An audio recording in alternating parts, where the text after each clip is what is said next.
We are going to be 10 billion by 2050. We are going to live on a planet 4 degrees hotter. We are going to have more mouths and less food.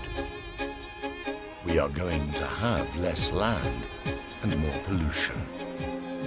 But we crossed oceans and we defeated diseases. But we went to the moon and we blossomed the desert. Because we are innovators. We are farmers.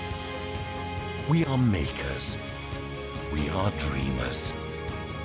And we are going to gather and discuss, create and inspire minds and souls. Because we are feeding our future.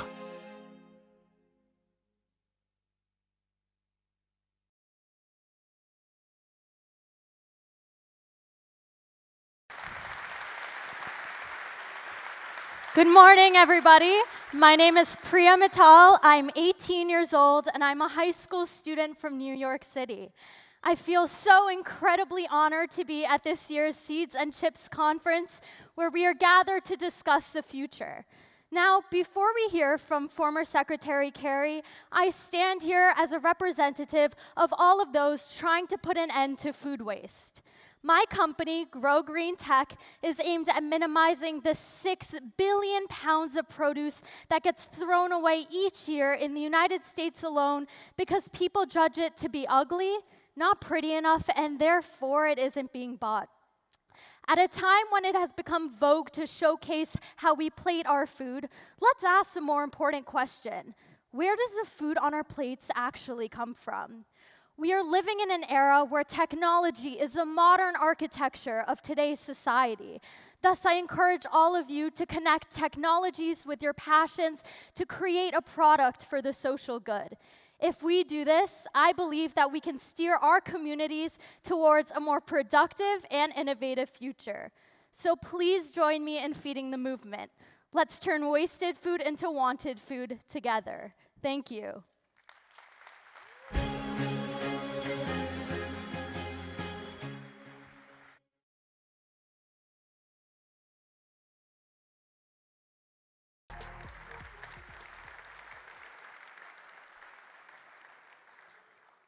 One would be hard-pressed to find a more storied career in public service than that of John Kerry. It's one that's more than 50 years long and spans roles from war hero to prosecutor, lieutenant governor, senator, presidential candidate, secretary of state, and celebrated author. Most aspire to hold one of these roles, but John Kerry has held them all.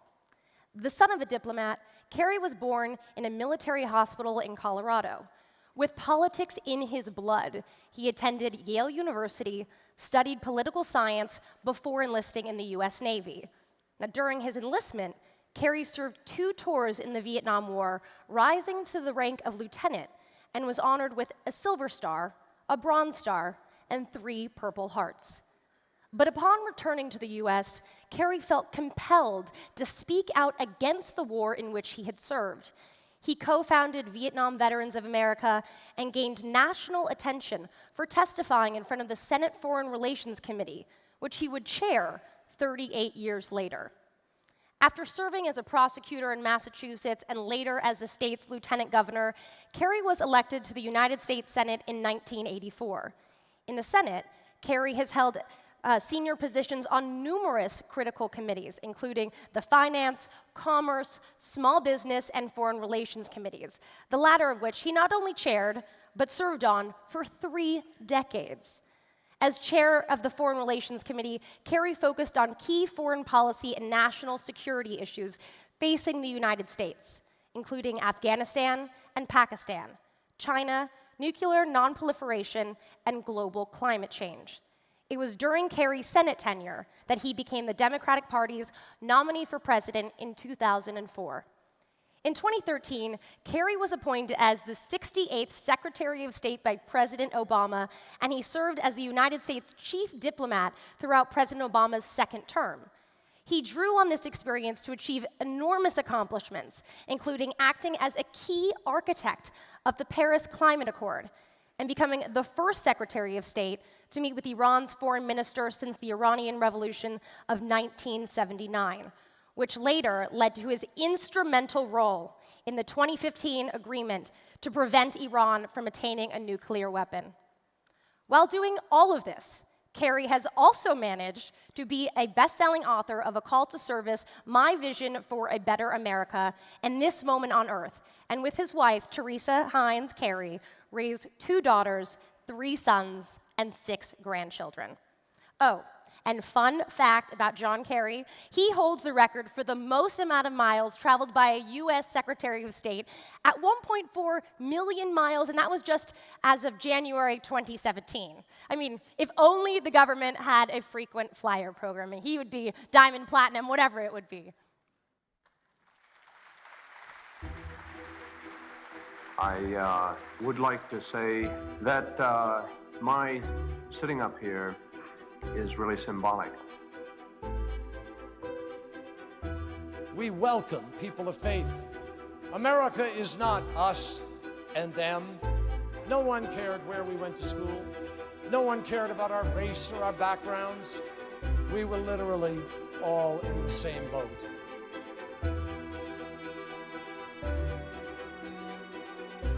A young generation of entrepreneurs asked, what if we could take all the information in a library and put it on a chip the size of a fingernail? We did that, and that too changed the world. It is time to reach for the next dream. It is time to look to the next horizon. Tonight, I am home.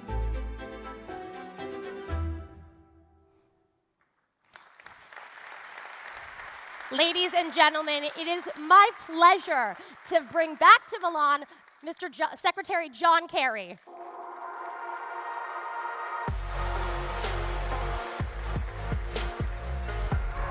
Thank you very much. Mwah. Mwah. Good luck. Thank you. See you later.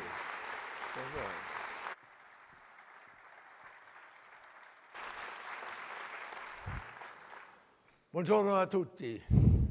Sono molto contento di trovarmi di nuovo in Italia. Grazie.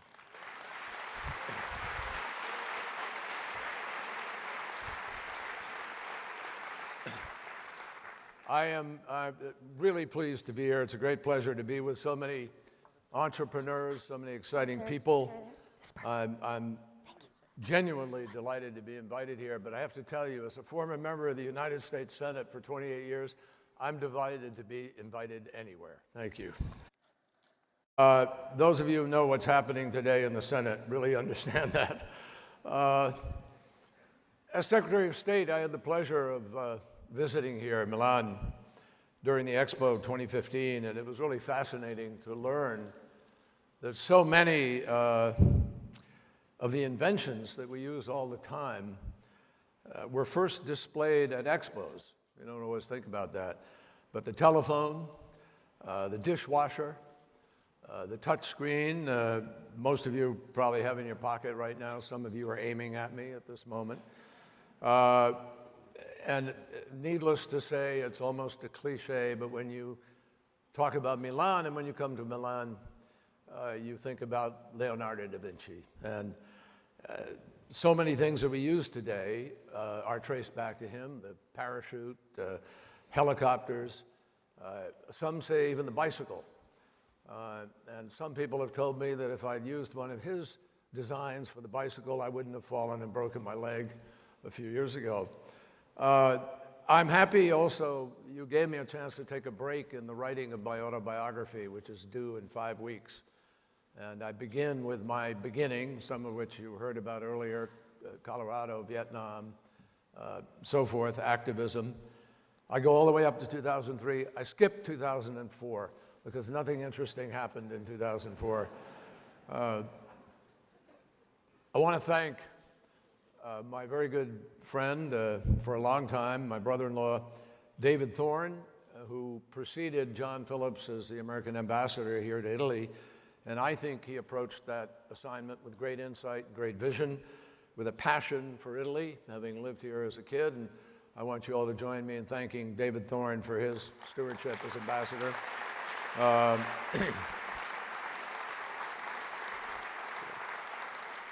Grazie, Davidino. Also, Doug Hickey, a very special guy. I've known Doug for quite a while. Doug served as the Commissioner General of the USA Pavilion during the Expo. And he took the theme, American Food 2.0, feeding the planet, and he gave it a lot of life. I came here during that. Michelle Obama came here. We were both privileged to share in that important expo, which really is the foundation of what we're doing here. Doug, I think, personifies what this conference is about and what many of you are doing. Many of you are entrepreneurs, CEOs involved in technology companies. And part of this conference is geared to try to figure out how we harness the power of technology, which we all know can be disruptive in many different ways, and reduce that disruption and maximize the ability to be able to benefit the people of our countries, the people of the world. And Doug really did that. In the 1990s, I was one of the legislators in the Congress rewriting the telecommunications laws of our country back in the 1990s. And I remember when we did the rewrite, you know, everybody was thinking about telephony. Very few people were thinking about management of information, data. And almost within a year, this is a stunning statement, it's an acknowledgement of a deficiency, the bill that we wrote was obsolete. Doug was ahead of that curve at a time when people would celebrate the ringing of a phone in the old-fashioned hardline. Doug was out there laying fiber, working on the new world. And he started a number of different companies, all of them very, very successful, all of which shared the same goal, the goal that brings us here today, which is to find new ways to bring technologies to the marketplace, but technologies that can benefit people. And so that's why we're gathered here. And I hope all of you, I just want to celebrate, where's Doug? Somewhere. Doug, thank you for your terrific leadership and for your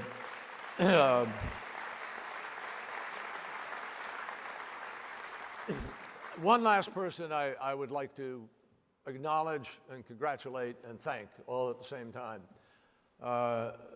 Marco Gualtieri, you've done an amazing job in harnessing what we started here in 2015 and taking it to another level. And I celebrate you and I thank you for your leadership, your passion. You are just terrific. Thank you.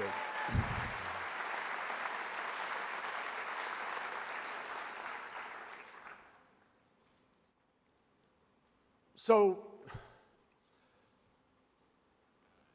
I want to talk to you in a serious way about the world, where we are, where we need to be, and where we need to go. I've spent a lifetime being involved in believing in the capacity of people to be able to make a difference. And I've seen again and again how that happens. Kerry Kennedy is here representing her father, Robert Kennedy, and the RFK Human Rights. People who are doing something every single day to make sure we don't forget the forgotten or the invisible, the powerless. People who deserve as much representation at the table of government as anybody else, but who, because of the hierarchy of money and the hierarchy of power, don't get that same voice very easily. And that's part of the crisis that we see today on this planet.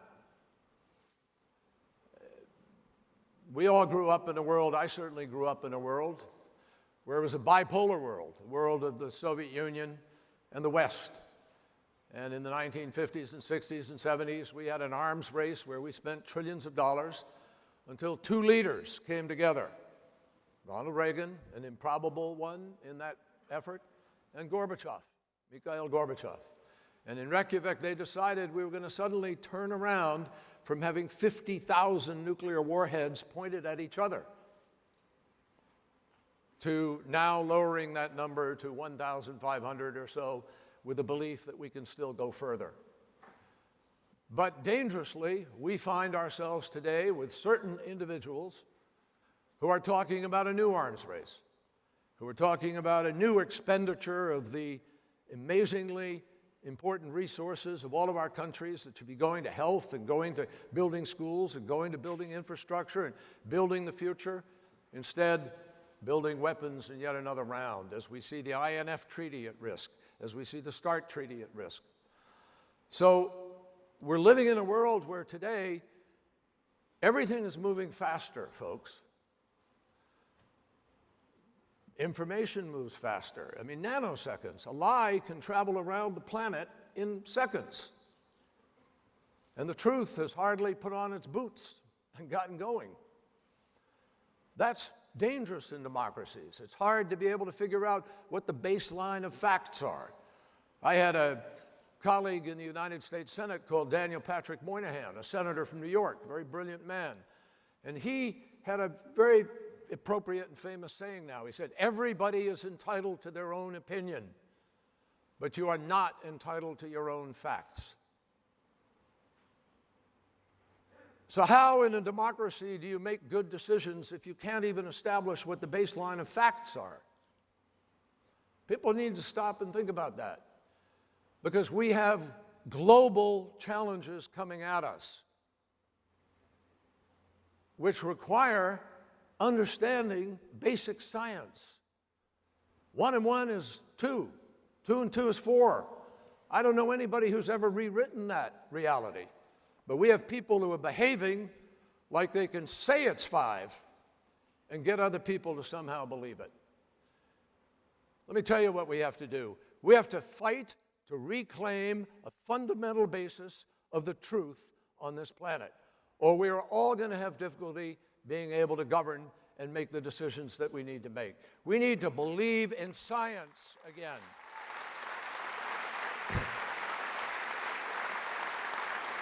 Now, let me put that into a context for where we are here today. And we're going to have a great opportunity with some young entrepreneurs and doers to talk a little more. So I'm not going to, I hope we can chat a little bit about the Iran nuclear agreement, which the major decision will be made later today. But I don't want to talk about it in the context of these remarks. I want to try to stay on the topic that we all are currently concerned with, which is food and technology and the global future. But the fact is that one of the truths that we know we have to begin to deal with is the reality of problems that are man-created, man and woman-created, person-created, that are currently simply not being addressed adequately. 1 in 9 people wakes up in the morning with hunger pangs, and they go to bed at night with an empty stomach.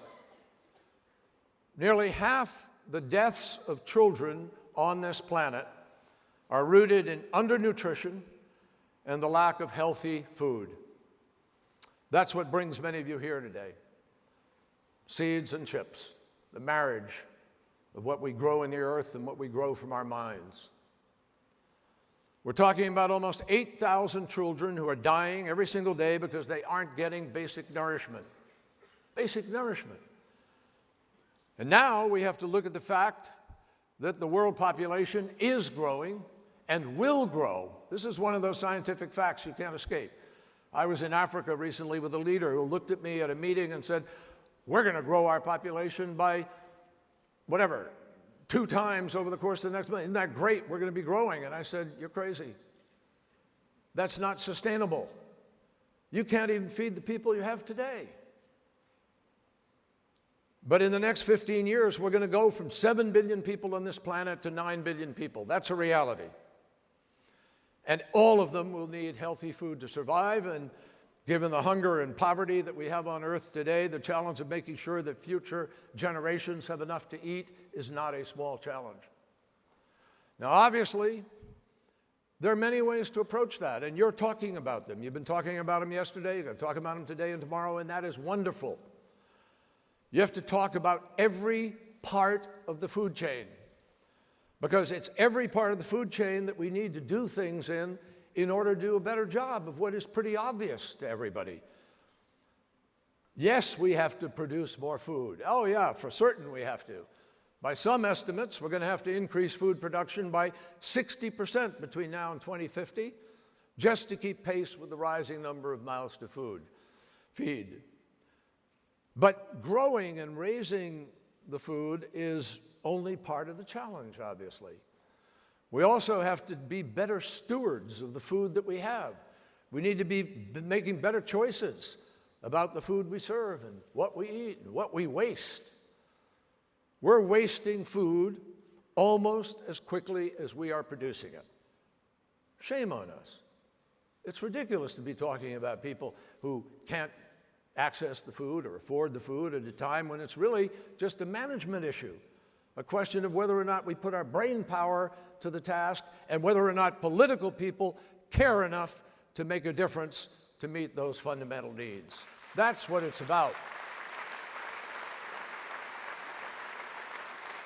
Today, fully 1/3 of the food that we produce is thrown away before we even put it on the table, let alone the amount of food we put on a plate, which goes back to the kitchen, thrown away. Millions of people who could eat more and better if we just got smarter about food harvest, food storage, and food distribution. And think of the natural resources we would save in the process. Water, land, energy, if food production were more efficient.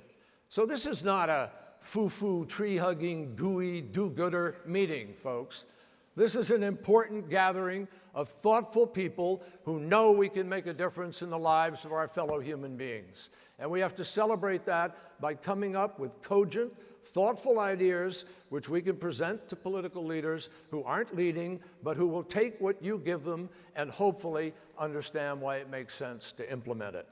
So millions of people in rural and urban areas alike just don't have access to food, or they don't have the economic means to be able to access it. There are simple ways of distributing, harvesting, and doing things that would meet that need. Now, this is important. Just dealing with the food chain in the way that I have described is not the only problem that we face with respect to providing nutrition to people on the planet. In some cases, getting more food from our resources isn't the solution, it's actually the problem. And I'm talking particularly about illegal, unregulated, unreported fishing that takes place around this planet in the 18 or so major fisheries of this globe.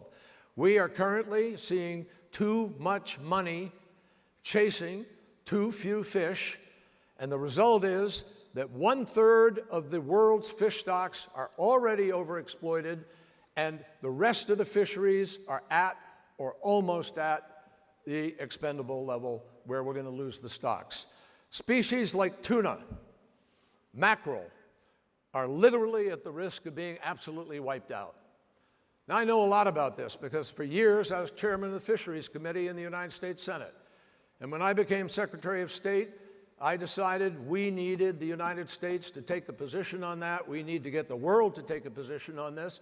And so I started something called the Our Oceans Conference 4 years ago now.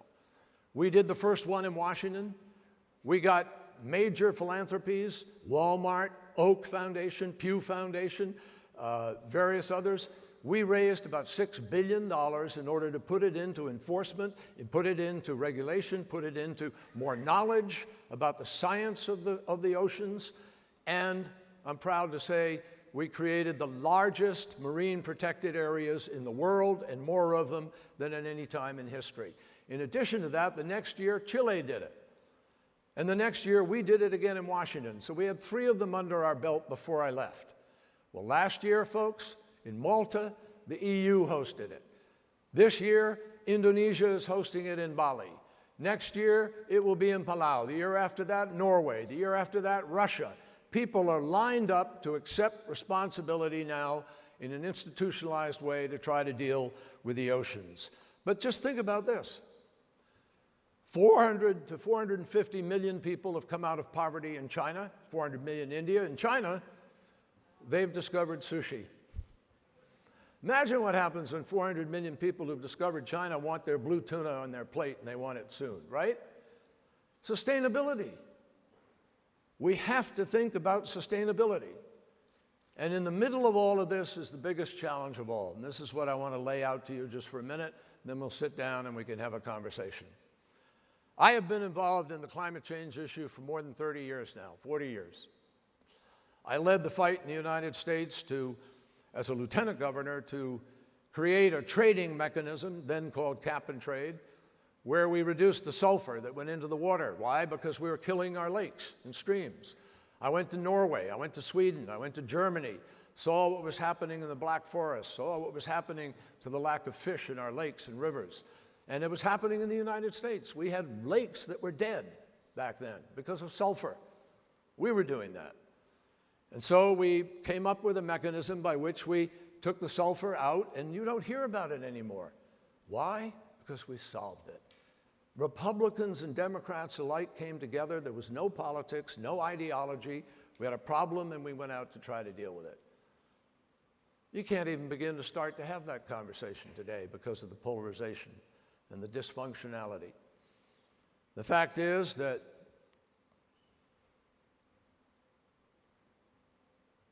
having led our efforts to go to Paris and come up with an agreement, this is something that I feel very, very powerfully about, because I have watched every scientific prediction come at us faster and come at us bigger than the predictions said it would. So last year, we had 2 storms in the United States, among the many, but the 2 cost us $150 billion. 2 storms for the cleanup of those storms. Harvey of Texas and Irma on the East Coast. Irma, the first recorded hurricane in the history of our recording that had sustained winds over 24 hours of 185 miles an hour. Harvey dumped more water in 5 days than any storm in recorded history. It was called a once in 20,000 year storm. The only problem is, once in 20,000 years, once in 500 years, once in 100 years is now happening with much greater frequency. The amount of water that was dumped in those 5 days, if you've ever seen Niagara Falls flowing over in New York and between Canada, as much water was dropped in 5 days as Niagara Falls spills over it in 1 year. I flew as secretary up to Greenland. I flew over the Königsvig Fjord. I saw parts of the ice falling off. 86 million metric tons a day falling off regularly and speeding up. We had a recording day in February in which the Arctic, North Pole, was above freezing for the first time we've ever recorded it. 86 million metric tons a day, my friends, is equivalent to all the water that greater New York, Connecticut, and New Jersey need for an entire year. What we have been predicting, regrettably, for too long is that increasingly we're going to see more fires. We're seeing changes in the currents, El Nino and other currents. We're seeing the Gulf Stream potentially. We're seeing scientists tell us what would happen if we lost those currents. We're seeing fisheries change. We're seeing coral reef die. We're seeing fights over water already in various parts of the world. We saw people moved because of climate change. You look at what's happening in Syria, the distress and horrendous impact of what is happening in Syria, an international disgrace that the war in Syria is still going on, and there doesn't appear to be diplomacy trying to end it. I think that it's clear that we know, because most of the people in Syria will tell you this, they had a drought in Syria that was related to these changes in climate. And more than 1 million people came out of the desert into Damascus because of climate change. 80% of the livestock in Syria died. That drove them to the city. And when they were driven to the city, the politics changed in the city. That's what people in Syria will tell you. And that contributed to the unrest when people wanted a future and they demonstrated against Assad. And instead of being listened to by a leader when they demonstrated against Assad, first the kids were beat up, then the parents came out, then the parents were shot. That's how it all started, folks. None of what happened in the Arab Spring happened because of religion or because of religious extremism. It happened first in Tunisia because a fruit vendor was tired of corruption, tired of being slapped around and having to pay to be able to sell his fruit. And so he went to the police station and he turned himself on fire, lit himself on fire, self-immolated. That is what started the getting rid of Ben Ali, a dictator of 30 years. Then you went to Tahrir Square, where the kids were out there with their smartphones, Googling each other and messaging because they wanted jobs, they wanted a future. Same thing in Syria. And what we're seeing around the world today is a reaction to the inability of government to move fast. The goods and services move fast, ideas move fast, government moves slow, if it moves at all. And too often when government moves, it's moving in a direction that takes care of the privileged few.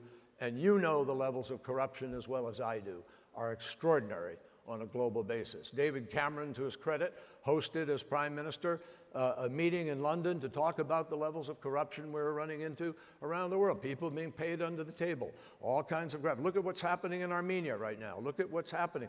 The reaction all over the world, including in the United States of America, is a reaction of people who feel that whatever is happening in globalization isn't working for them. And I just think I've read enough history, I think you have too, I'm sure, to know that we've tried just about everything there is in the world. We've had every kind of empire, every kind of constitutional monarchy, every kind of despot, every kind of ism there is, socialism, communism, run the list. That's why Winston Churchill once said, democracy is the worst form of government there is, except for everything else. È vero, huh? So,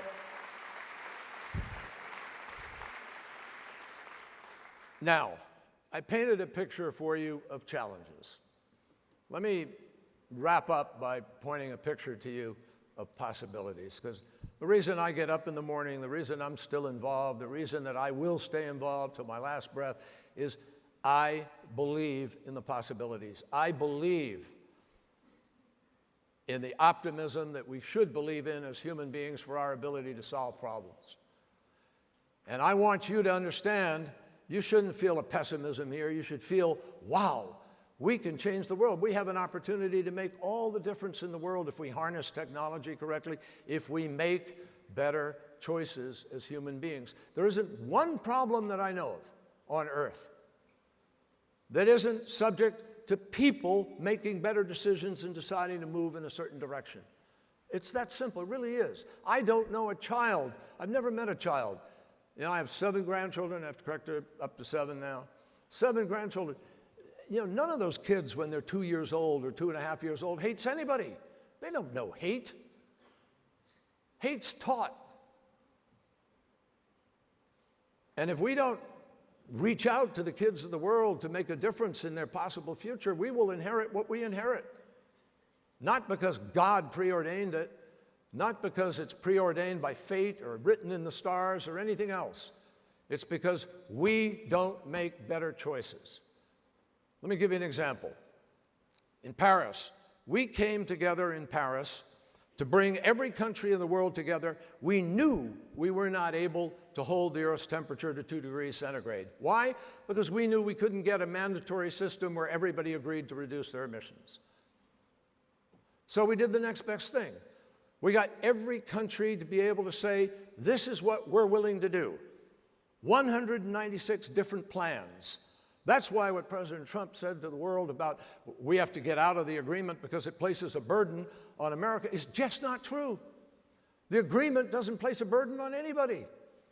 It's self-defined and self-assumed by virtue of each country defining exactly what it will do.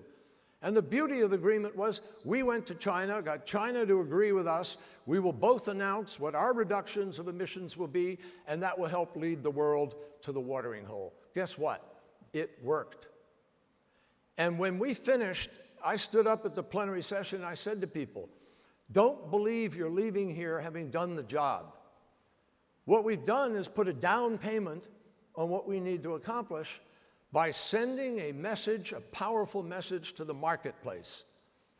And the message we sent to the marketplace is 196 countries are determined to all move in the same direction, to create sustainability and to move to the future.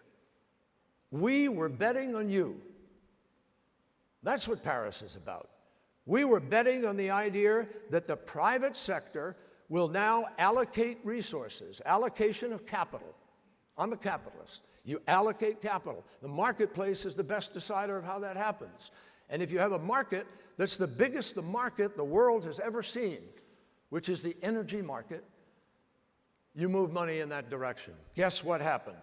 The last 3 years, more money has moved to sustainable, alternative, renewable fuel development than any other fuel, and more than fossil fuel for the first time in human history. That's an incredible change. Last year,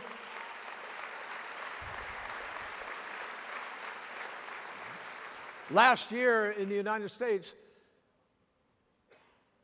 3/4 of the new electricity that came online in our country came from solar. You know what coal was? 0.2%. It's incredible. $358 billion moved into sustainable energy development fuel.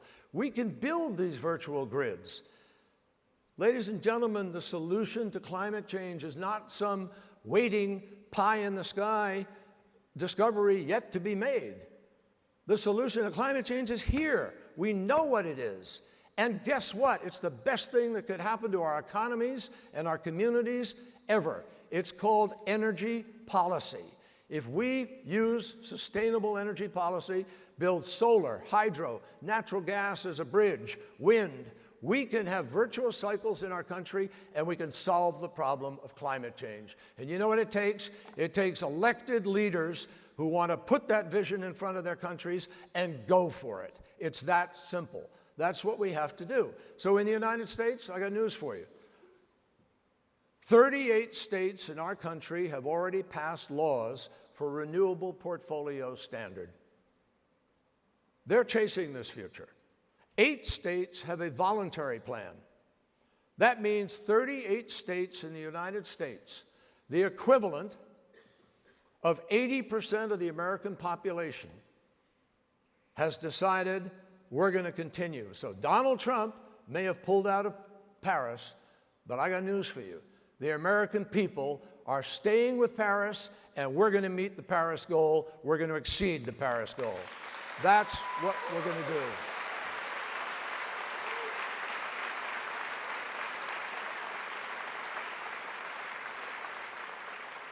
So, energy market, I come from Massachusetts. I represented it for 28 years. I watched the technology curve create great wealth. In the 1990s, we had many, many multimillionaires, billionaires created in our state, among a few others, because of the technology. It was mostly then personal computer and communications, but it was a $1 trillion market with 1 billion users. The energy market today is a 4 to 5 billion user market. 1 billion people still without electricity waiting for their part of the future. And it's a multi-trillion-dollar market today. And it's going to grow to 9 billion potential users in the next 30 years. We know we're going to invest trillions of dollars in it. You know what the real issue is? The issue is I believe we're going to get to a decarbonized society. It would happen a lot faster if we were smart enough to put a price on carbon on a global basis. That would be the biggest single impact we could have. And then the marketplace will begin to move us even faster.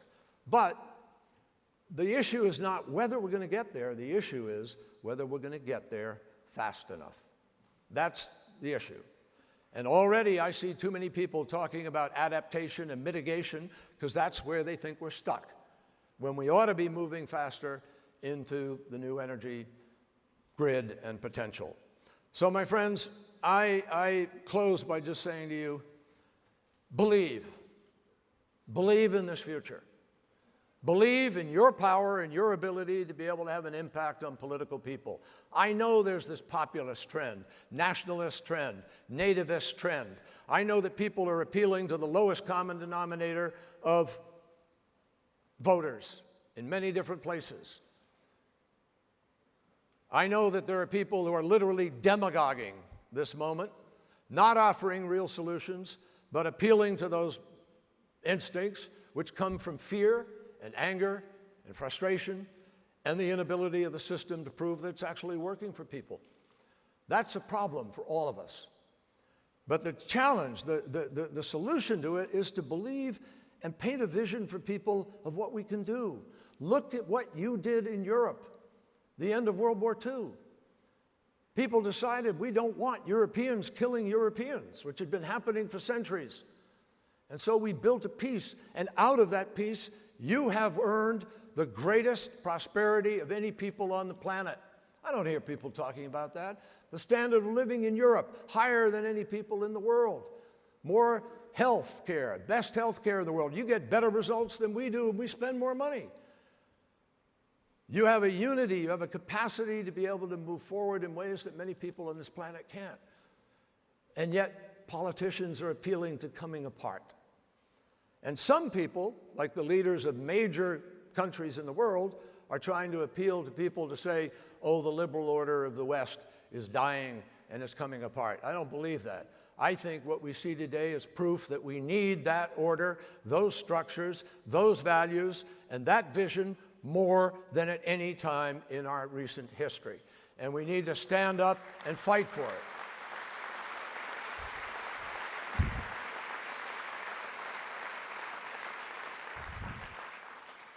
We are curing diseases we never thought we'd cure. Measles, smallpox, tuberculosis, malaria. When people told us in the White House that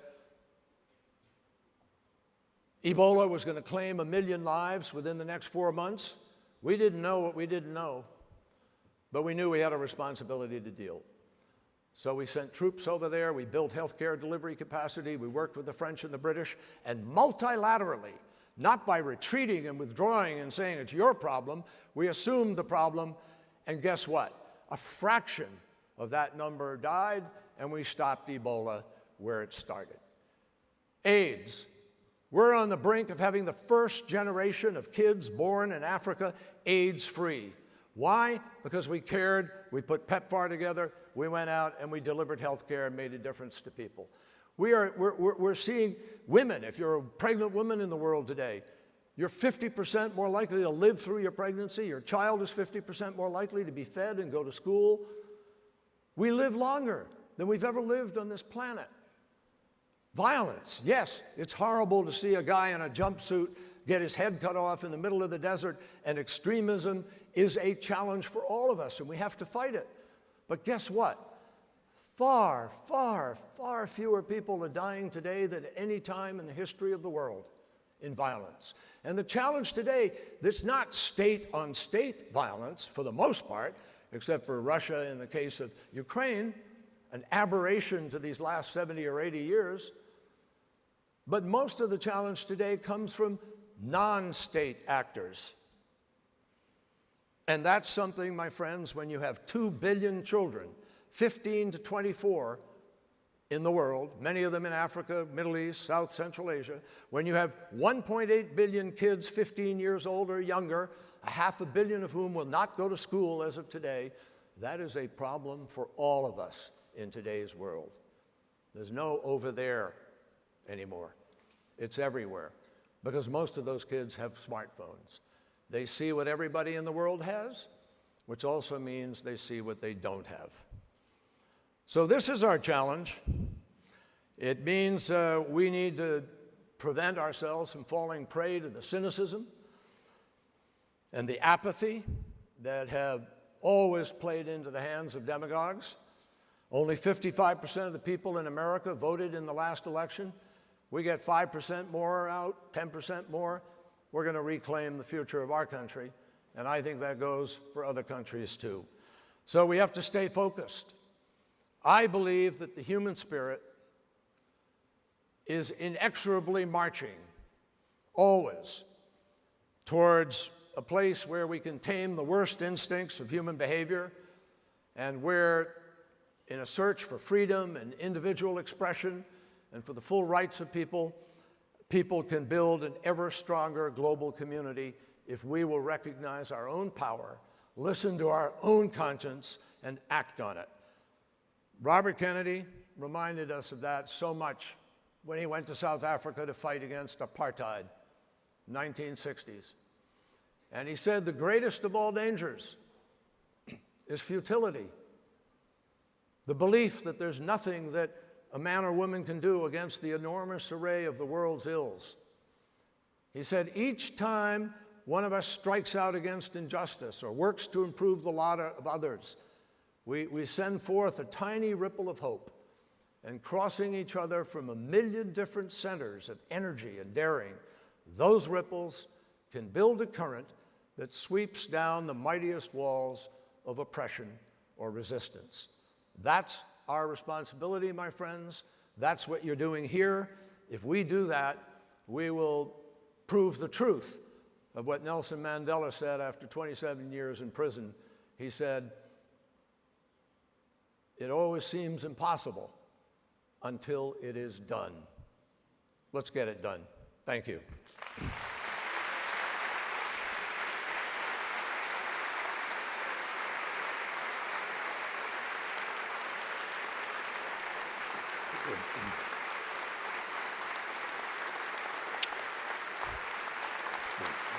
Thank you very much.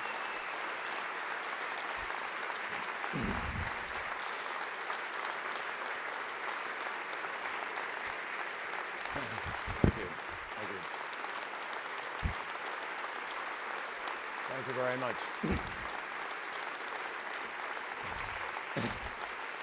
Thank you. Thank you so much, Secretary, for those Where do you want me beautiful to words. sit? Where do you want Yes, me to sit? and I would love to invite to the stage now our amazing innovators and young leaders. We have Morgan, Jing, and Faraz. Please join us on stage. Where do you want me to sit? Where do I sit? Where do I sit? Oh, sit right there. Yes, thank you.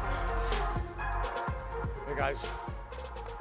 Nice to see you. How are you? Good to see you. How are you? Nice to see you. Hello. Nice to see you. You guys could sit right here? Oh. Oh, I'm so sorry. Secretary, do you mind sitting right there? I couldn't see that chair behind you. You're so tall. Thank you. Well, first of all, man, are we fortunate to have Secretary John Kerry here today. There are so many important things happening in the world, and we're so lucky to hear your voice and get your take on it today. I want to start off this session and kick it off, talk about climate change, the subject of your talk. You signed the Paris Climate Accord on behalf of the United States, and you worked for years to get this done. It's a huge part of your legacy. And you have said in an interview with NPR that Trump's decision to pull out of the Paris Climate Accord was, quote, one of the most disastrous, shallow, untruthful decisions a president of the United States has ever made in my lifetime. Other than that, Well, those are very powerful words. Can you tell us a little bit about, what's at stake here and why you're so passionate about this particular accord? well, thank you, Rachel. Thank you very much for being here. I don't know if everybody knows this. She has to rush to an airplane after this and fly right back to Atlanta. So we appreciate her making the effort. Folks, I mean, I hope I said some of it in the course of my comments earlier, but look, without exaggerating, it is just about life and death. That's all. For the planet. I mean, I think you have a thing in your pamphlet that says there's no planet B. Well, there's no plan B. There's no planet B. There's no alternative. This is what we have. And it is an ecosystem. When we talk about an ecosystem, we're talking about something that is interdependent, that every part depends on the other. I mean, the pecking order, the oceans, the shark, the whales, the sharks, you run down the order. It's sort of a pecking order of life in many ways, but people don't know that 51% of the oxygen we breathe comes from the ocean. The ocean is increasingly acidified now. That is what is bleaching the corals, that's what's changing habitat, that is what changes ultimately spawning grounds, and so you're changing your system. We're playing with something that we didn't create, we inherited.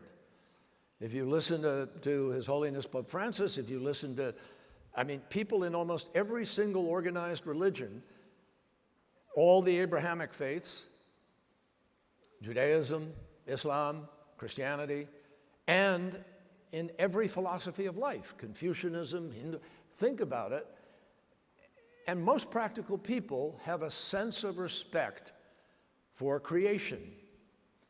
And if you read scriptures, every scripture talks about the need for respect for creation. But we're not respecting creation. Not one single country on the planet is living sustainable. The closest is Vietnam. And that may be partly because of poverty and other things. And they eat a lot of the fish locally and so forth, rice. But so I look at this and I say to myself, it really comes down to a fundamental question of, do you accept science or do you not? You can't be half pregnant. You're either pregnant or you're not. There's a certain reality to scientific choices and biological choices that come with them. And so plants live a certain way. Trees, life. Trees, we know, consume carbon dioxide. The ocean consumes carbon dioxide. But recently, we've seen in Antarctica, scientists have observed regurgitation, the spitting out of carbon from the ocean. So we don't know what the capacity of the ocean is to consume. We don't know what the tipping point really is. We know what scientists are sort of hinting at is a reliable level. We have to make a judgment. So here's the deal. If you're in public life, there's a fundamental responsibility, in my judgment, to implement what is called the precautionary principle. If you're presented with a set of facts in business, you're presented with a set of facts about where the market's going, you're presented with a set of facts about what consumers want, you've got a certain set of facts about what the interest rates are going to do, you will make a decision about whether or not to go forward with a deal or not go forward with a deal. Well, it's the same way here. We buy insurance for our homes, which might light on fire. We buy insurance for our car, which might have a crash. And we do it, in many ways, on less statistical probability that we'll have the crash or the fire than we have today, the statistical probability of what will happen with climate change. But we're not buying insurance. That's the problem. So I care about this passionately because I have grandchildren, kids, just like all of you. What are we going to leave people? With a world of 9 billion people and they're struggling for food and they have fights over refugees because of lack of water, because it's too hot to grow anything, because the whole planting and growing season has changed and their livelihood is gone. You think that's going to be a stable society? No way. We have to get ahead of this curve. And again, I come back to my final message to you. This isn't rocket science.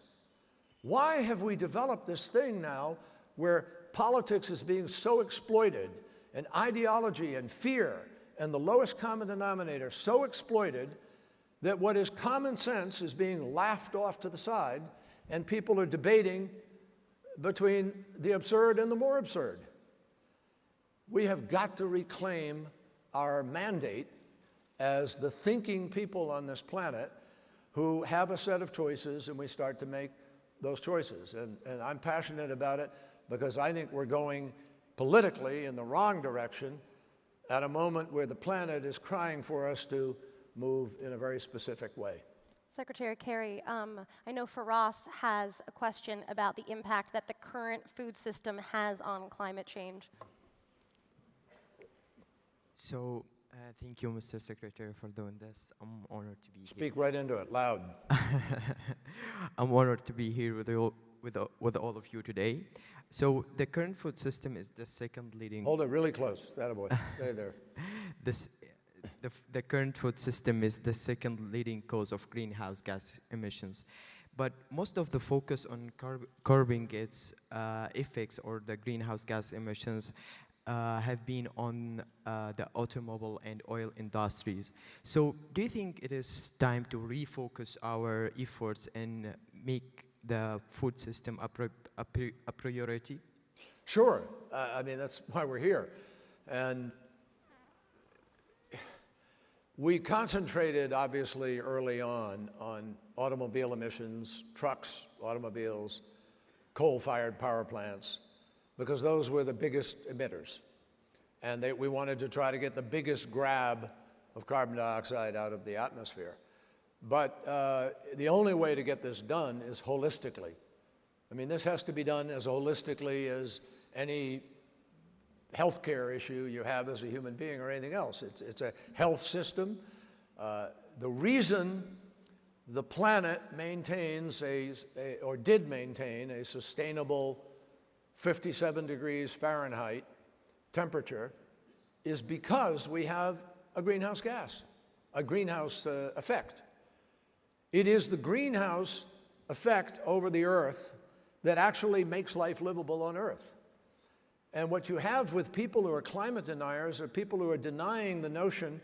Why is it called a greenhouse? Because it acts like a little greenhouse. It contains the heat. And as the sun comes in very directly, it penetrates it and it goes out obliquely, and the sun ray going out obliquely does not have an ability to escape. So it gets trapped. And as you fill it up with more gas, it becomes more impenetrable. This is just logic, science. People who deny this effect are literally deniers of science. I mean, you know, you look at Leonardo da Vinci and you look at Italy and its history here. I mean, people should be clamoring for this direction. But we also have to look at buildings. Buildings are a huge supplier of gases. And open fields, methane is a very significant contributor now. We have a problem with what's happening with the melting of the Arctic, because with the melting of the Arctic now off the coast of Russia, off Alaska, you have permafrost that is now melting. And as the permafrost melts, which has been frozen for tens of thousands of years, you have a release of methane gas, which we can't control or tap into yet. Methane is 20 times more damaging than carbon dioxide. So again, the challenge is to try to move rapidly with respect to this. That's why I think we should be more holistic. That's why I support putting a price on carbon, because the fastest way to have an impact on a global basis, if you price carbon, it will take into account every component of your economy, and we will begin to reflect choices as a result of that that will have a beneficial impact on dealing with the problem. So, Secretary, I want to read a quote here. The Paris Accord would undermine our economy, hamstring our workers, weaken our sovereignty, impose unacceptable legal risks, and put us at a permanent disadvantage to other countries. Now, that is a quote from President Trump, and it touches upon an issue that extends beyond just the Paris Accord. It seems that many believe that environmental issues are a nuisance to the economy, and Morgan, I know that you had a question about this.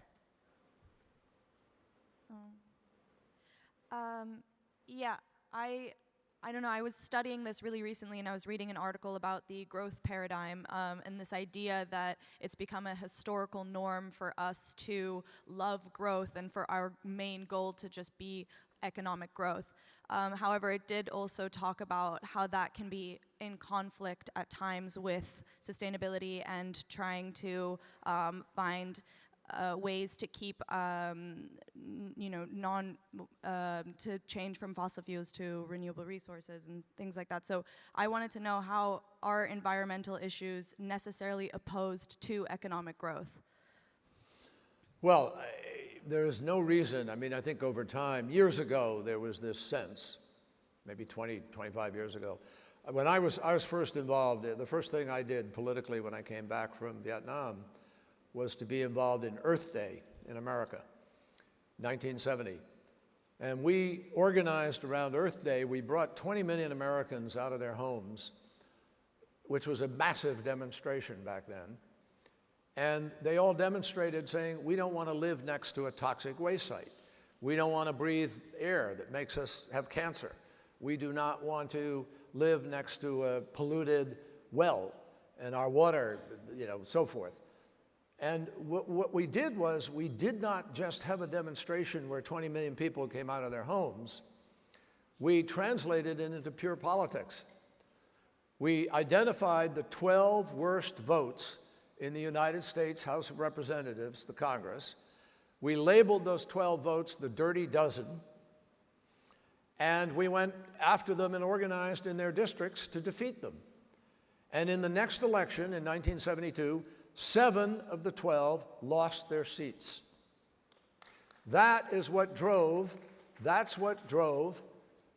Richard Nixon, not an environmental president, but he signed the EPA. We did not have an environmental protection agency in America then. We got one because of that action. That's when we passed the Clean Air Act, the Safe Drinking Water Act, the Marine Mammal Protection Act, the Coastal Zone Management Act. All of this came about, because people made it a voting issue. That's what we have to do here. Now, what President Trump said in that statement, folks, I don't remember how many segments there were, bad for our economy, makes us less competitive, burdens our economy. All of what the president said is just not true. Just not true. I could use a harsher word. I'm not going to use the harsher word, but I will tell you that the New York Times and the Washington Post have now attributed over 3,000 direct untruths to the president since he came into office. Now, that's one of them. Why is it? Because we designed the program. We did not assume anything. We had ExxonMobil, Google, Apple, all the biggest companies in America were supporting this deal. How can this be bad for the economy? Every single one of them were supportive of moving forward to have a global agreement. And not only that, we didn't assume anything we weren't going to do and capable of doing. And that's why I just said to you, we in our 38 states, we're continuing to reduce. We're increasing our solar, we're increasing our wind, we're increasing our natural gas, we're reducing our coal, and we are going to meet the standards. It's not hurting our economy. We have 3.9% unemployment. We have a high stock market. We have more money pouring in than we can invest effectively and properly. So this is just not true. There does not have to be a conflict between wise environmental choices and economic growth, not at all. And as we're seeing with artificial intelligence coming at us and other technology boosts, we increase productivity, we increase our growth, but we also increase our capacity to export to the world, to deal in a world. 95% of America's customers live in other countries. That's why I keep saying to people, you think you're going to just sell to yourself? And it's not going to work. We're also living in a world, folks. One of the things I didn't mention to you about my optimism. Why am I optimistic? When I went to college, global severe poverty was over 50%. Today, with a larger population, global poverty is at less than 10% for the first time in human history. And it's coming down, and it will come down, because we are increasingly going to be able to bring people into a world in which the practices they adopt, the jobs they do, the things they choose to give their life to, will be sustainable and will not rip at the economy the way the unsustainability of today's world is. So we're using resources like there's no tomorrow. We rip apart parts of the earth with open pit mining. We don't reclaim the land. We now have a EPA director in the United States who has ordered that coal dust can now go in greater amounts into our lakes and our rivers. Are you kidding me? I have never met anybody in America who says, I want more coal dust in my lake. Where's that constituency? You know where it is? It's a powerful interest that is already polluting, that has its grip on some of those people. We have too much money in the American political system. And one of the ways we're going to change what happens in America is get the money out of the political system so the voices of average people can be heard more effectively. And that's the way we reclaim the process. Jing, I know you had a question about Donald Trump's stance on climate change. Yeah, obviously he's been a hot topic today, but with leaders like Trump, how can we move forward in addressing climate change? Because the people, the companies, the people, let me give you an example. You know, I don't know who the next, whether it'll be Elon Musk or it'll be the next Elon Musk, or Sergey Brin or Bill Gates or someone who's the next Sergey Brin or Bill Gates or Larry Page. I don't know. But I believe in the ability of the human mind and spirit to chase solutions. I mean, look at Leonardo da Vinci. Look at what he was doing way back when. That's the brilliance of the human mind. And we've always taken technology. I mean, you go through the Industrial Revolution. We had huge dislocation. Over 50% of the American workers in the 1900s, in the early 1900s, were in agriculture. You know what it is today? About 1.5%, 2%, somewhere like that, 1.5. But we're at 3.9% unemployment. So people are working, they're doing different kinds of jobs. We have the ability as human beings to decide what we value. There's a big fight going on right now in a number of states in America over teacher pay. We have to value teachers more. They're teaching our kids, they're building the future. But what we decide to value is critical. 52% of all the income in the United States goes to 1% of Americans. That is not sustainable. That is not sustainable. And I do not believe in confiscatory taxation. That is not what I'm talking about. I believe in fair taxation. I served on the Finance Committee of the Senate. We offered a plan for a global grand bargain agreement to resolve our bigger budget issues. We don't have to raise taxes, you know, but you have to have a fairer distribution of the tax system. But if we don't do that, the record of the world is that you'll have some angry person appealing to people's anger and fear, and it will lead you in a direction that you don't want to go. And I just say this to everybody. It's slightly off topic, but it's partly on topic. I talked about Europe a little while ago. The history of the last century taught us that when you have economic fear being exploited by demagogues, and it is joined together with discrimination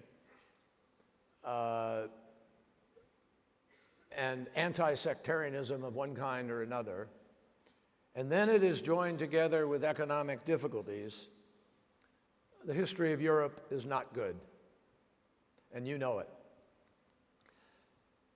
You have to really be careful of what happens when the unfairness grows in such a way that your streets are full of people who demand change, and it happens the wrong way.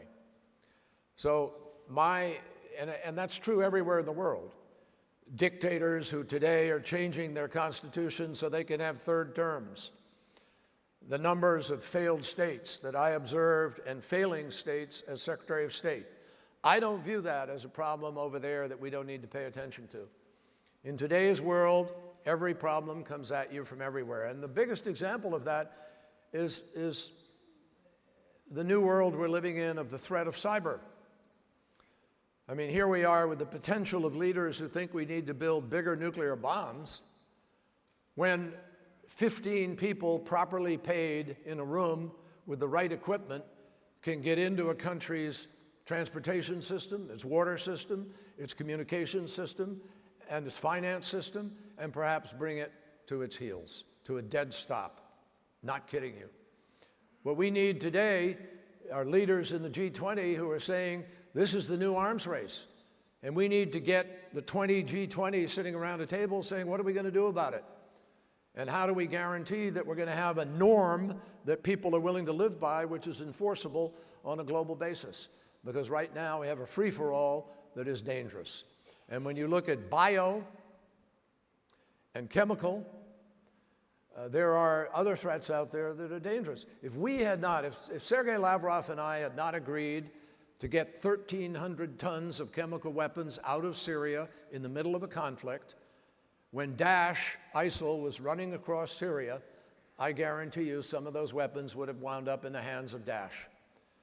And if they had wound up in the hands of Daesh, you'd have had a different situation in Europe, in Asia, in the Middle East, as they began to deploy that in the subways and airports and public places of our countries.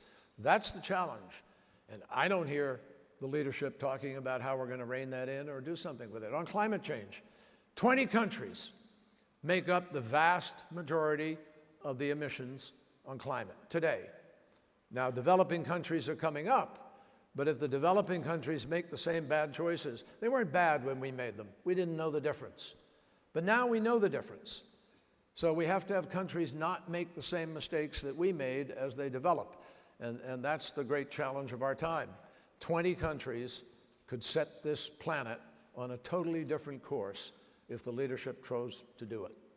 Secretary.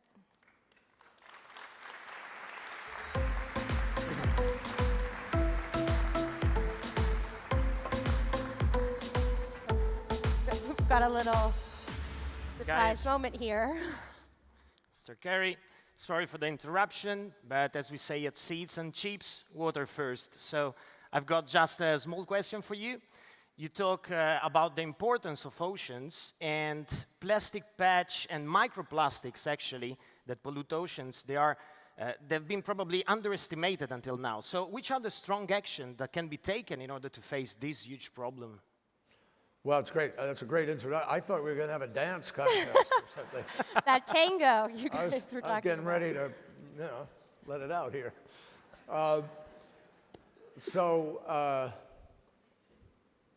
If we continue the way we are going now, we will have more plastic in the ocean by 2050 than there are fish. And what marine biologists are discovering is that it's making a profound impact on marine mammals, birds, seals, fish, crabs, things. It's a serious challenge. There are a lot of ways of approaching it. People really ought to be getting a vast reduction in the plastic usage. I know there's an industry out there that's built on it. We're never going to not have it, but we have to have it with far greater responsibility. I know in Europe, for instance, in various places, you've actually been leaders. You're ahead of us on this. But people need to take reusable bags to the grocery store and not fill up with plastic bags that are going to wind up on a beach. We got to do better than plastic water bottles, which by the dozens get thrown away. We just have to learn to use this more effectively. Plastic has to be treated with a completely different premium on its returnability, on its usability, and we obviously have to train people to do a more effective job with respect to when they have to use plastic, or they do choose to use plastic, they have to use it responsibly. Not throw it out the car window, not leave it on the beach, not leave it in the refuse, so to say, where a strong rainstorm can spill it out into the water, and we have to do it. Eventually, I hope people will get into completely sustainable, reusable containers. I mean, that's the real secret to it. We're not stuck with plastic to put something in to drink or to carry or to buy in the store. We have alternatives. And smart business people are now moving to have containers that are completely biodegradable and completely reusable. And that's probably the best way that we could move of all. Thank you very much. Thank you.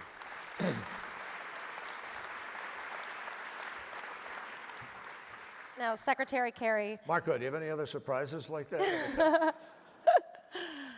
Secretary Kerry, I can't have you sitting in front of me and not ask you about the Iran deal.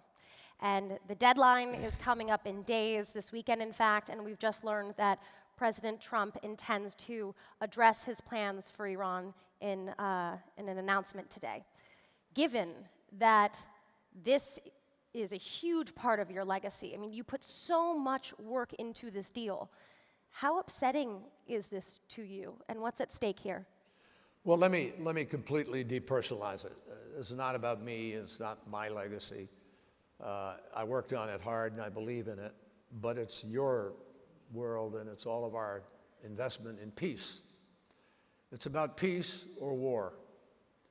It's about conflict or resolution of conflict. And it's about a vision as to how you take a country that you've been basically at war with in a asymmetrical way for 40 years and try to make peace.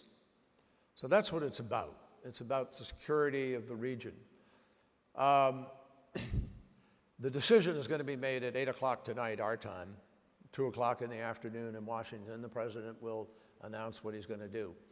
Let me just talk completely factually and completely rationally about why I believe it is so important for the United States to stay in on this and to lead.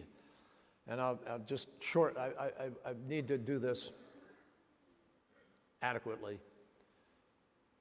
When I sat down with Foreign Minister Zarif for the first time that an American Secretary of State sat with the Foreign Minister of Iran in 40 years, it was in September of 2013 in New York at the UN.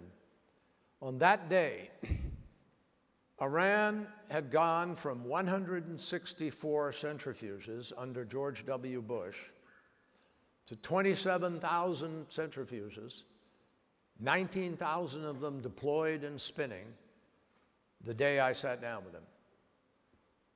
On that day, there were 12,000 kilograms of stockpiled enriched uranium, which, if they took the next step, was enough uranium for 10 to 12 bombs.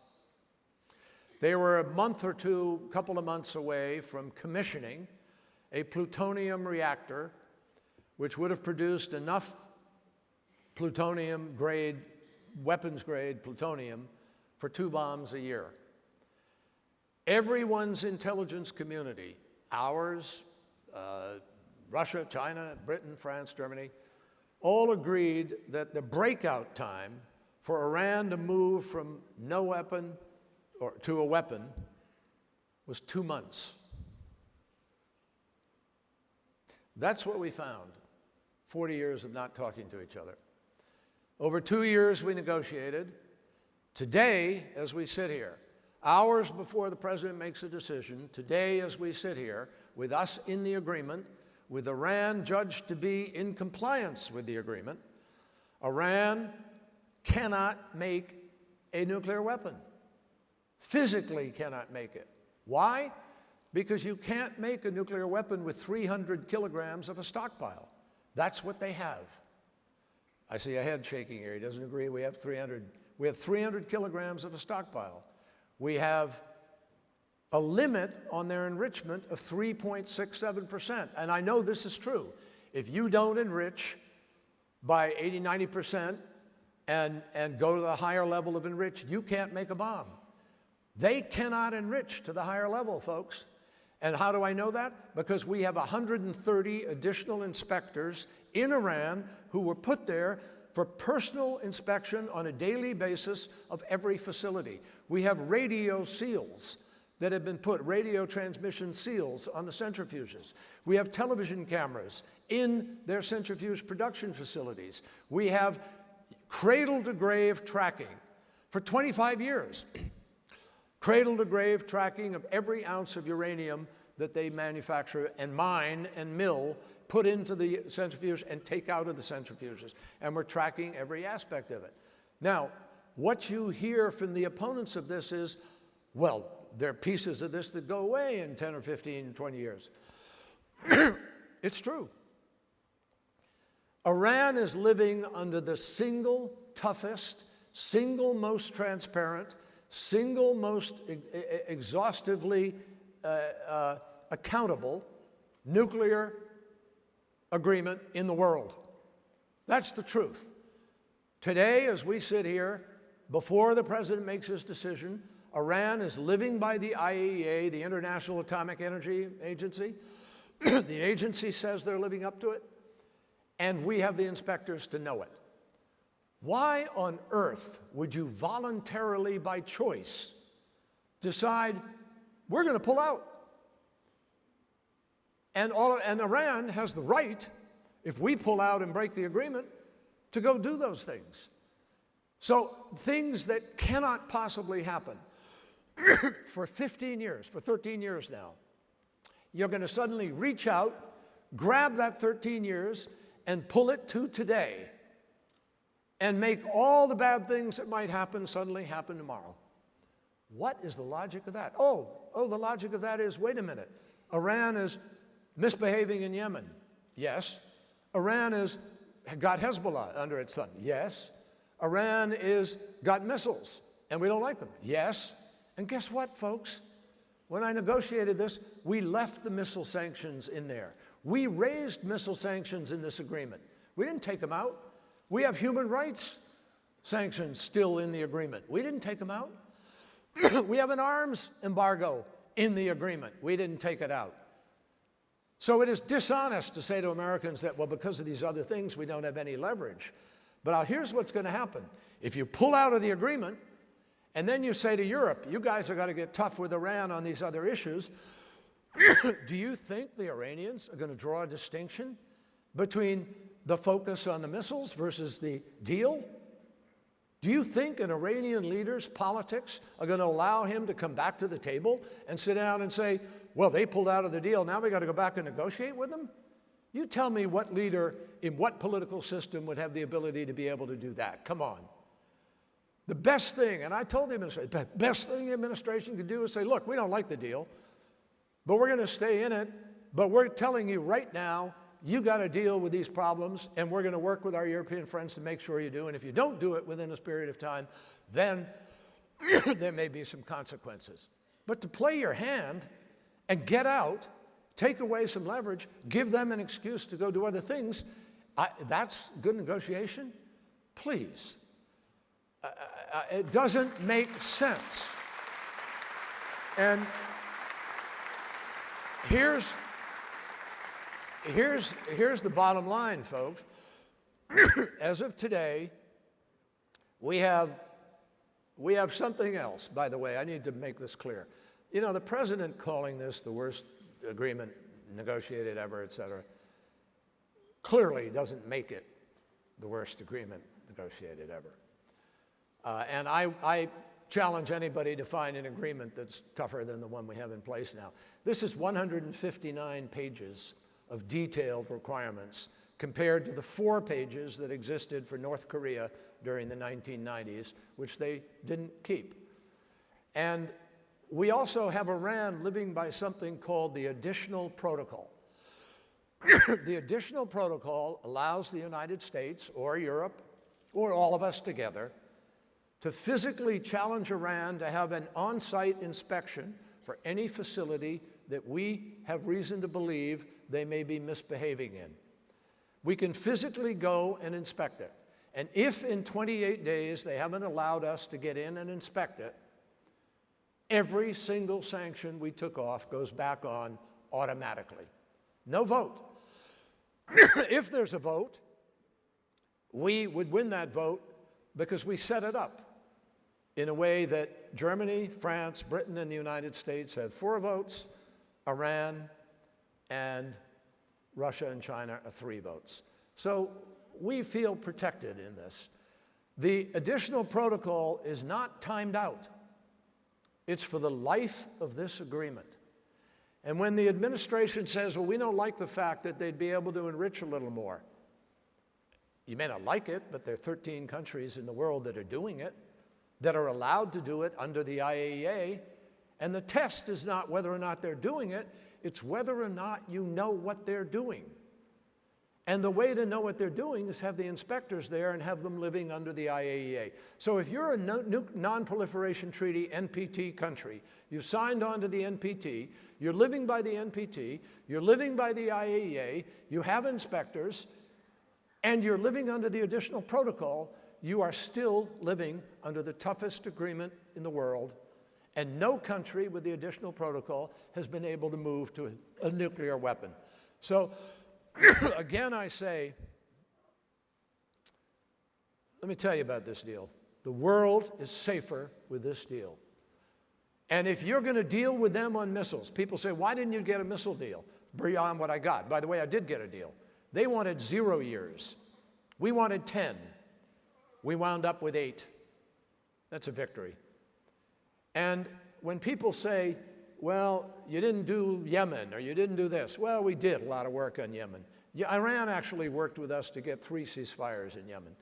The truth is that I believe there's an opportunity to do some diplomacy here. If you get out of this deal, you're not going to be doing diplomacy soon. And the reality is, with the tensions between Saudi Arabia, Israel, Iran, and the region, you could very quickly see this spiral downwards into conflict. And you see some of that betting in the price of oil that's already started to inch up. So the world is safer with this agreement. Israel is safer with this agreement. And there are security people in Israel who will tell you that. The region is safer with this agreement. And you are far, far better off dealing with an Iran on the issue of missiles, human rights, Hezbollah, Israel, Yemen, if they don't have a nuclear weapon, than if they are free to go move towards one. That is common sense. And I hope the president will decide something that is made on common sense. Secretary Kerry, there have been reports that you have been working behind the scenes to save the Iran deal, meeting with foreign leaders and diplomats. Is this true? And what do you make of Trump's criticism of your involvement? Well, it's particularly strange to hear any criticism at all coming from an administration that got involved with Israel directly on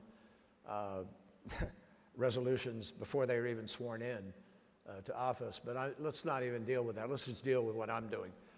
I'm not negotiating with anybody. I have conversations with leaders in the world who are friends of mine and people that I've met when I travel, and I continue to have conversations, and I've simply urged people to do what is pretty obvious, which is I think the deal is working and I think people should stay in the deal. But I'm not doing any kind of major diplomatic initiative on it. I'm just doing conversations with people when I engage in meetings in various parts of the world, which is normal for anybody. Henry Kissinger travels to China, goes to Russia, deals with people. Colin Powell, all of us who've been secretaries of state have friends, people in government, and we have conversations with them. And I will continue to do that as long as I'm able to travel and have those conversations. I think it's perfectly legitimate. Morgan, I know you had a question about the Iran deal. Yes, I did. First of all, I think it's absolutely absurd that we even have to talk about leaving the Iran deal, but beyond staying in the deal, which may or may not happen, what would be an effective action to take now with the nuclear issues in Iran? With what? What would be an effective action that we can take now with the nuclear issues in Iran? Well, I think, folks, when we first sat down with the Iranians, look, I'm not vouching for Iran. That's not my job. We have some legitimate problems with what Iran has been doing. And we labeled Hezbollah a terrorist organization a long time ago. And we believe that Iran's reach into some of our friends, countries in the region, is bad, wrong. But the way to deal with it, I think, before you go to war, this is ingrained in me, I guess. In Vietnam, we fought a war that diplomacy could have avoided. A war which, if people had really understood what was happening in Vietnam, if they'd understood the civil nature of the war, if they'd understood the history of Vietnam, if they'd understood that the domino theory was never genuinely a threat, and while, yes, we opposed communism, if they'd understood the Vietnamese people and the way they were looking at the world, as I learned very much firsthand, they would have made a different set of decisions. Iraq. I went to the UN and met with all of the Security Council member nations and asked them if we were to wait 3 months and continue to exhaust the effort with Saddam Hussein, would you then be supportive of perhaps some leveraged force in order to make sure we can have the inspections that we need? And regrettably, and they said, yes, of course, we just want diplomacy to be thoroughly exhausted here. I have always said, as a matter of principle, that going to war needs to be the last resort. And the first resort has to be the proper engagement in diplomacy to see if there are ways to negotiate a reasonable way forward. That doesn't mean capitulation. That doesn't mean appeasement. That means a reasonable meeting of the needs of nations with adequate enforceability and transparency to be able to uphold your principles and achieve a way forward. That has happened many times in the world. We negotiated with the evil empire Russia for 40 or 50 years. We ultimately limited an arms race. Nixon went to China. Henry Kissinger helped open up China. It was then Red China. A complete no-no for any conversation at all until a president had the courage to reach out and try to make something happen. So where is the diplomacy today? Is it going to be diplomacy by ultimatum, or diplomacy in a way that tries to understand what is the perspective of this other country? Iran is Persia, Persian Shia. Most of the Middle East is Sunni Arab. And what we need to do is understand where people are coming from in the threats they feel and the fear they have. If we did a better job of understanding that, I think we could resolve certain differences. I understand the Saudi feeling. They have a right to believe that Iran should not be in their backyard. They have a right to believe they shouldn't be surrounded by nefarious activity. But if that nefarious activity could be ended by virtue of coming to an agreement on what the mutual threats are or how people are going to interact, you could have a different outcome. Do you know, my friends, that the single least integrated region economically, socially, travel, in any way whatever in the world is the Middle East? They don't trade, they don't talk, they talk actually, sub rosa, but it's the least integrated place on the planet. And I think what the president is doing could conceivably contribute to the exacerbation of those tensions, not to finding a legitimate way forward through diplomacy to avoid conflict. Secretary Kerry, we're running out of time, but just one last quick question for you. We're hours away from President Trump announcing his plans with Iran. What is your message for him? If you don't mind, Rachel, I think I've spoken for what I think should happen. I think it's very important to stay in it, obviously. I hope the president will make a wise decision, a decision which will enhance the security of our country and the region. And I wish him well in that decision making, and we'll see where we are after he's made the decision. Thank you so much for all of your words. And Secretary Kerry, we have a little surprise for you in that one of our panelists you've actually met before, and we have a little photo to jog your memory here. Is it up there? Oh, there, yeah. That's Jing right there, sitting on your lap. Are you serious? She's all grown up, doing amazing things. Anyway, once again, thank you so amazing. much, Secretary Kerry, for joining us. I can barely see it, but anyway. Round of applause. And also, I'd like to invite to the stage the man behind Seeds and Chips who makes all of this happen, Marco.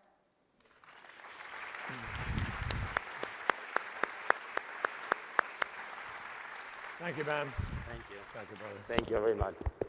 Thank you. I want to thank you from the deep of my heart, not just for being with us today and supporting Seeds&Chips, but because you are an example of dignity and wisdom, and with leaders like you, there is nothing we cannot accomplish. So thank you very much, Senator Goes Kerry. to you. Thank you very much. All right. Thank you very much. A team. Thank you, my friend. Thank you. That's it. We take a Yeah, picture take a little. together. Do you guys mind standing? One photo here. Go ahead. Oh, we're doing a picture. Yeah, we're taking a photo. Photo op. Thank you.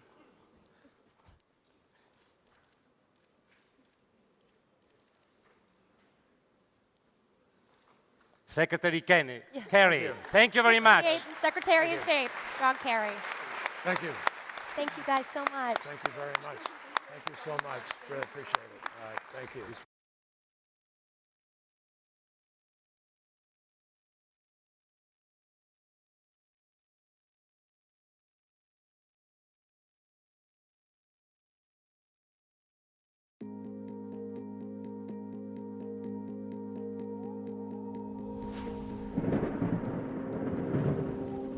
Empty your mind.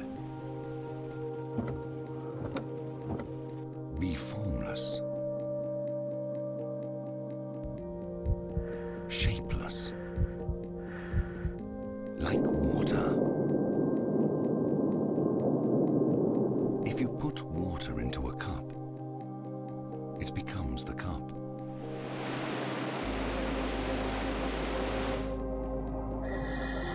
You put water into a bottle, it becomes the bottle. You put it in a teapot, it becomes the teapot. So water can flow, or it can crash. Be water, my friend.